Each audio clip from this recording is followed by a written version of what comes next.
Students, welcome back to my channel Bansal Biology. आज के video में हम बायोकेमिस्ट्री के दिसंबर 2023 के मॉर्निंग शिफ्ट के कुछ क्वेश्चंस को सॉल्व करने वाले हैं। आइए देखते हैं क्या रहेगा सॉल्यूशन और किस तरीके से इन क्वेश्चंस को सॉल्व करना था। So let's get started with the lecture guys. सबसे पहला जो क्वेश्चन है वो एंजाइम काइनेटिक्स से है। क्वेश्चन में आपको बोला गया है कि आपको V0 बाय Vmax का रेशियो फाइंड आउट करना है जब आपके एंजाइमेटिक रिएक्शन में सबस्ट्रेट का जो अमाउंट है वो इज इक्वल्स टू 3 km के एंड एक बार सबस्ट्रेट का अमाउंट जो है वो 9 km के इक्वल है रिस्पेक्टिवली। तो दो यहाँ पर हमें वैल्यूज दे रखी है, उसको यूज करके हमें V0 बाय Vmax का जो रेशियो है वो फाइंड आउट करना है। सो काफी इजी क्वेश्चन है। इसमें हम माइकलिस मेंटन जो इक्वेशन है उसको डायरेक्टली लगा सकते हैं। That is V0 is equals to S Vmax S upon Km plus S। इसको हम इस तरीके से भी लिख सकते हैं V0 बाय, क्योंकि Vmax यहाँ पे मल्टीप्लीकेशन में है तो हम इसको लिख सकते हैं V0 by Vmax is equals to S upon Km plus S। तो यहाँ पर जब हम फाइंड आउट करेंगे तो Km की या S की वैल्यू दे रखी है 3 km divided by Km plus 3 km। तो यहाँ पर कितना हो जाएगा 3 डिवाइडेड बाय 4 km। तो अगर हम इसको देखें तो हम इसको कैंसल आउट कर सकते हैं। तो यहाँ पर क्या आ जाएगा V0 by Vmax is equals to 3/4, जिसको हम 0.75 भी लिख सकते हैं। सो पहले वाले का जैसे ही आंसर आएगा हम यहाँ पर बोल सकते हैं डी ऑप्शन करेक्ट है, लेकिन स्टिल हम यहाँ पर ये सेकेंड वाली जो वैल्यू है इसको भी पुट करके देख सकते हैं। तो उस कंडीशन में यहाँ पर क्या हो जाएगा, उस कंडीशन में हो जाएगा 9 km divided by Km plus 9 km। तो ये कितना हो जाएगा 9 km डिवाइडेड बाय नीचे ऐड कर दो 10 km, इसको आप कैंसल आउट कर दो तो यहाँ पर क्या आ जाएगा 0.9 आ जाएगा। तो यहाँ पर आपका कौन सा ऑप्शन सही हो जाएगा, D option will be absolutely and absolutely correct. इस तरीके से आराम से इस क्वेश्चन को किया जा सकता था। आइए नेक्स्ट क्वेश्चन की तरफ यहाँ पर रुक करते हैं। तो इसका यहाँ पर क्या आंसर हो जाएगा, D option will be absolutely correct. Next question यहाँ पर है अमाइनो एसिड से। यहाँ पर आपके सामने एक टेट्रापेप्टाइड दे रखी है जिसमें 4 अमाइनो एसिड्स को जोड़ के एक पेप्टाइड बनाई है। इसमें आपको बताना है calculate the net charge on the above tetrapeptide at pH 7। pH 7 पे इन सब के ऊपर क्या चार्ज होगा हमें ये सबसे पहले बताना है। तो pH 7 के ऊपर अगर हम यहाँ पर देखें एस्पार्टेट के स्ट्रक्चर में, अगर हम यहाँ पे देखें तो यहाँ पर हमें पता है एक प्रोटीन में या एक पेप्टाइड में N टर्मिनल होता है और C टर्मिनल होता है। तो एस्पार्टेट के पास इस तरफ क्या होगा NH3 पॉजिटिव होगा and we know that aspartate के पास एक एक्स्ट्रा COH ग्रुप भी मौजूद होता है। हम पहले बेसिक बना लेते हैं फिर हम चार्ज के हिसाब से डिसाइड करेंगे। आफ्टर दैट ग्लाइसिन पे यहाँ पर कोई भी अलग से ग्रुप नहीं होता है तो यहाँ पर हम कुछ नहीं लिखेंगे। और ग्लाइसिन का जो अमाइनो ग्रुप है वो कार्बोक्सिलिक ग्रुप के साथ पेप्टाइड बॉन्ड बना रहा है तो उसको कंसीडर नहीं किया जाएगा, इसलिए यहाँ पर कोई भी अब फ्री ग्रुप नहीं है, इसलिए पेप्टाइड बॉन्ड में बाउंड हो चुके हैं। इसके बाद यहाँ पर मौजूद है एस्पार्टेट। एस्पार्टेट के पास भी हमें पता है कि एक एक्स्ट्रा कार्बोक्सिलिक ग्रुप प्रेजेंट होता है साइड चेन पे। आफ्टर दैट सेरीन, अगर हम यहाँ पे देखें तो सेरीन के पास यहाँ पर इस तरफ क्या होता है COH होगा, इसलिए C टर्मिनल है। और सेरीन के पास हमें पता है एक हाइड्रोक्सिल ग्रुप भी प्रेजेंट होता है। अब यहाँ पर अगर हम इस क्वेश्चन को सॉल्व करने की कोशिश करें तो स्पेसिफिकली बात 7 pH पे बोली गई है। हमें देखना होगा 7 pH पे कौन कौन अपना प्रोटॉन डोनेट कर देता है। So we know that aspartate being negatively charged amino acid, वो अपना प्रोटॉन साइड चेन का बहुत जल्दी डोनेट कर देंगे, करीब 2 pH के आसपास ही डोनेट कर देते हैं। तो यहाँ पर क्या चार्ज आ जाएगा नेगेटिव, यहाँ पर भी क्या चार्ज आ जाएगा नेगेटिव। यहाँ पर भी जो सेरीन है उसका जो कार्बोक्सिलिक ग्रुप का एंड होगा वो भी यहाँ पर बहुत जल्दी चार्ज डोनेट कर देता है। यहाँ पर इसके ऊपर भी क्या आ जाएगा नेगेटिव। आप चाहे तो आप इस टेबल में थोड़े बहुत चार्जेस का ध्यान भी रख सकते हैं। इफ यू सी, आप यहाँ पर देख भी सकते हैं कि सेरीन में कार्बोक्सिलिक ग्रुप कब डोनेट कर देता है अपना हाइड्रोक्सिल ग्रुप 2.21 पे। 7 pH से तो बहुत कम, बहुत पहले ही डोनेट कर देते हैं। ऐसे आप एस्पार्टेट का और ग्लूटामिक एसिड का यहाँ पर साइड चेन का देख सकते हैं कि वो भी काफी जल्दी डोनेट कर देते हैं।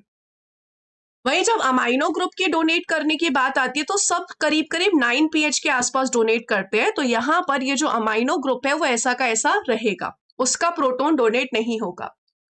सो इस कंडीशन में जो चार्ज होगा वो कितना होगा -3 + 1 इज इक्वल्स टू चार्ज रहेगा -2, यहाँ पर चार्ज हो जाएगा। सो इस हिसाब से मुझे पता चल गया, यहाँ पर जैसे ही मैंने इतना किया मेरे को पता चल गया A option will be correct. ऐसे ही आप बाकी का भी कर सकते हैं। ग्लाइसिन में NH3 पॉजिटिव यहाँ आ जाएगा, ग्लाइसिन के पास खुद की कोई साइड चेन नहीं है। फिर serine, after that arginine being a positively charged amino acid, उसके पास NH3 पॉजिटिव प्रेजेंट होता है। आफ्टर दैट ग्लाइसिन, ग्लाइसिन के ऊपर यहाँ पर COO नेगेटिव होगा, क्योंकि अभी हमने देखा जो कार्बोक्सिलिक ग्रुप है वो प्रोटॉन बहुत जल्दी डोनेट कर देता है। वहीं जो इन दोनों का अमाइनो ग्रुप है, इनके पास स्टिल प्रोटॉन प्रेजेंट रहेगा, तो +2 -1 इज इक्वल्स टू कितना हो जाएगा यहाँ पे +1। सो यहाँ पर क्या आ गया है, +1 आ गया है। ऐसे ही आप थर्ड सिचुएशन में भी देख सकते हैं, ग्लाइसिन है, इस तरफ यहाँ पर NH3 पॉजिटिव प्रेजेंट होगा, साइड चेन डेफिनेटली इसके पास कुछ है नहीं। Lysine being a positively charged amino acid, side chain पे उसके पास एक एक्स्ट्रा अमाइनो ग्रुप होगा। Arginine once again being a positively charged amino acid, उसके पास भी होगा। एलेनिन के पास कोई ऐसा साइड चेन नहीं होता, उसके पास यहाँ पर COO नेगेटिव होगा। सो यहाँ पर +3 -1 कितना चार्ज हो जाएगा, यहाँ पर हो जाएगा +2 चार्ज। तो यही हमने अभी कैलकुलेट कर लिया जो मैंने अभी आपको बताया था। उसके बाद बोला if the mixture of above tetrapeptides is separated on a cation exchange column at pH 7, which tetrapeptide will elute last. सबसे लास्ट में कौन निकलेगी? तो देखो कैटायन एक्सचेंज क्रोमेटोग्राफी में क्या होता है, बेसिकली जो कैटायन मॉलिक्यूल होता है वो लास्ट तक यहाँ पर ब्यूरेट के अंदर रहता है। जो भी पॉजिटिवली चार्ज मॉलिक्यूल होगा, जितना ज्यादा पॉजिटिव होगा वो उतनी देर तक जो कॉलम है उसमें रहेगा। तो सबसे लास्ट में कौन निकलता है, जो सबसे ज्यादा पॉजिटिवली चार्ज होगा। अब इन तीनों में से सबसे ज्यादा पॉजिटिवली चार्ज R वाला है, तो R सबसे लास्ट में निकलेगा। यहाँ पर A ऑप्शन जो है वो बिल्कुल सही है। इनसे रिलेटेड डिटेल कॉन्सेप्ट मेरे यूट्यूब चैनल पे अपलोडेड है, आप डिटेल कॉन्सेप्ट भी जाके देख सकते हैं, कैटायन एक्सचेंज का भी और चार्ज कैसे निकालते हैं उसका भी। सो यहाँ पर इसका कौन सा ऑप्शन सही होगा, A option will be definitely correct. Let's move towards the next question. Next question में आपको बोल रहा है कि central domain of keratin protein है, 300 अमाइनो एसिड की बनी हुई है। इसमें आपको अप्रोक्सीमेट साइज बताना है, लेंथ बतानी है एंगस्ट्रॉन में of the road domain if the peptide consist of distorted alpha helix, true alpha helix and anti parallel beta sheet. तो आपको यहाँ पर बताना है कि अगर ये amino acid in different structures में होंगे तो उनकी लेंथ कितनी होगी।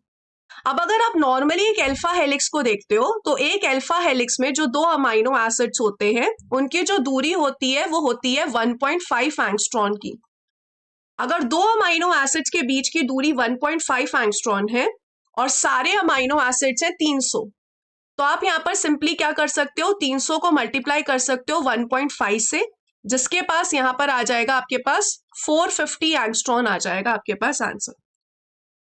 इसी के साथ साथ अगर आप एंटी पैरेलल बीटा शीट में देखोगे तो उसमें जो अमाइनो एसिड्स होते हैं उनके बीच का जो डिस्टेंस होता है वो करीब करीब होता है 3.5 एंगस्ट्रॉन। अगर आप यहाँ पर 300 को मल्टीप्लाई करोगे 3.5 एंगस्ट्रॉन से, तो उसके लिए आपके पास आ जाएगा करीब करीब 1050 angstrom.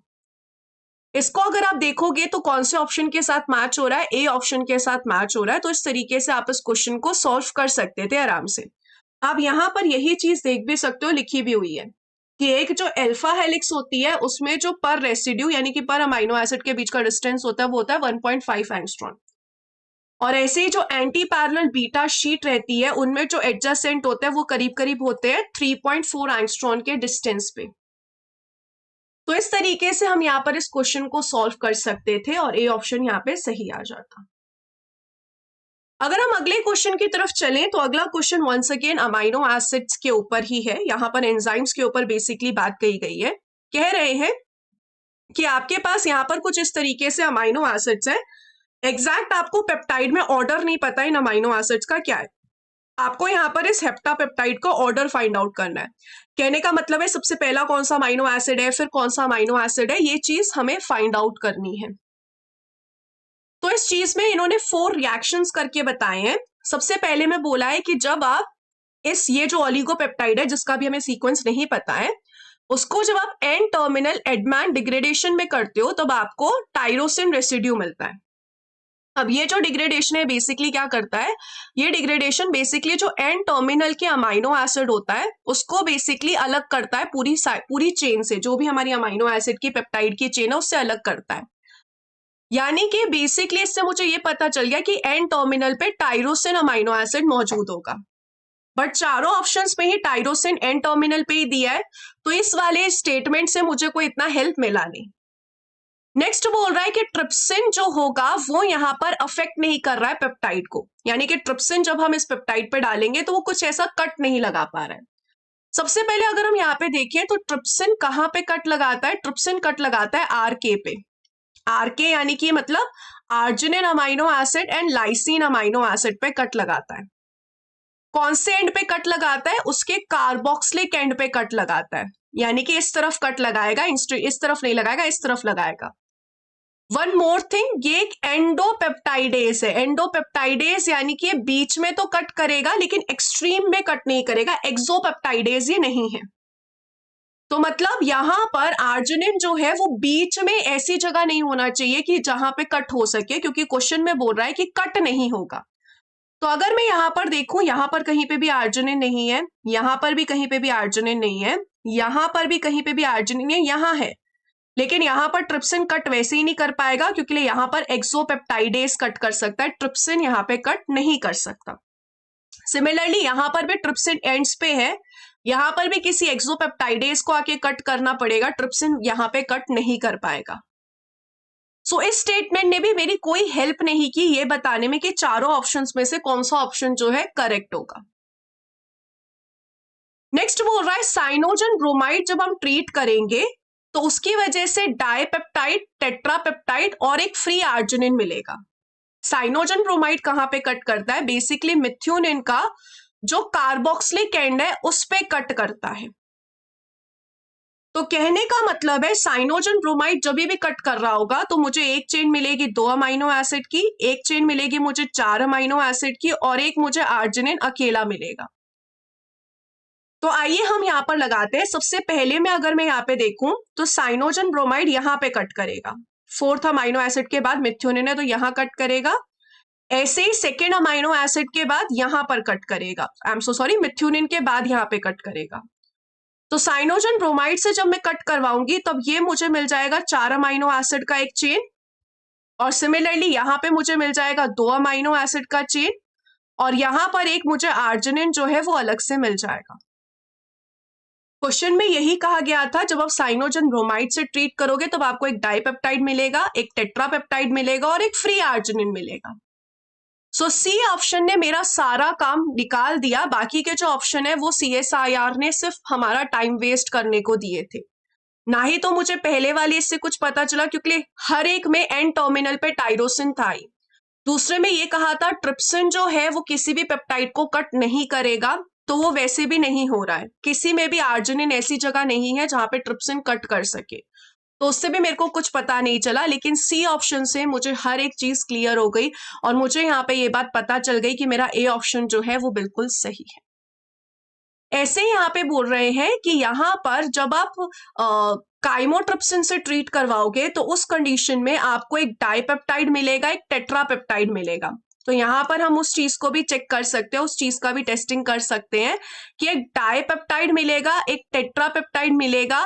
The composition of tetrapeptide will be valine, arginine and methionine.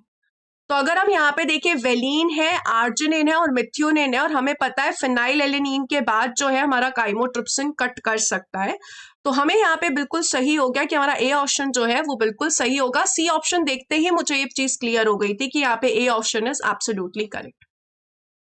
सो ये कुछ क्वेश्चंस थे बायोकेमिस्ट्री के। मुझे उम्मीद है कि आपको इनसे पता चला होगा CSIR किस तरीके के क्वेश्चंस आजकल पूछ रहा है। And if you like this video, do share it with your friends, guys. Thank you so much for watching this video. Take care of yourself and do subscribe to my channel. Thank you so much. Bye-bye.